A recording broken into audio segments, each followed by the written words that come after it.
Baxın, burada əzəmətli bir məsələ və çoxumuz bu şeydə də yenə qəflətdəyik. Öz qardaşını axtarmaq, araşdırmaq.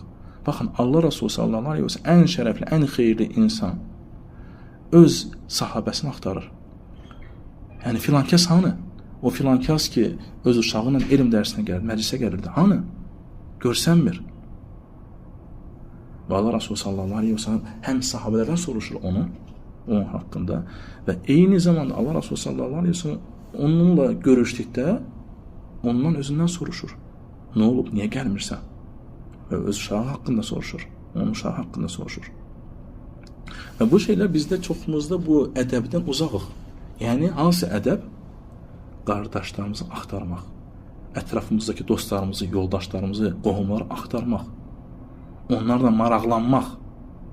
Və təəssüf görürsən ki, ağsaqqallarımız məsciddə ya başqa yerlərdə onlardan axtarmır, onları soruşmur. Nə oldu, niyə gəlmədi, filan kəs niyə yoxdur, çoxdan görsənmir, aramızdaydı, indi yoxdur, nə olub ona? Görürsən ki, hansı bir kəsin sıxıntısı, problemi var, xəstəliklə ya hansısa bir ailəsində olan sıxıntısı ilə və insan uzun müddət olmur. Və biz onu soruşmuruq, araşdırmırıq, axtarmırıq, niyə yoxdur?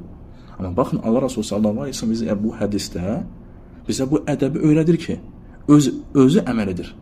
Soruşur, axtarır, hanı o sahabə?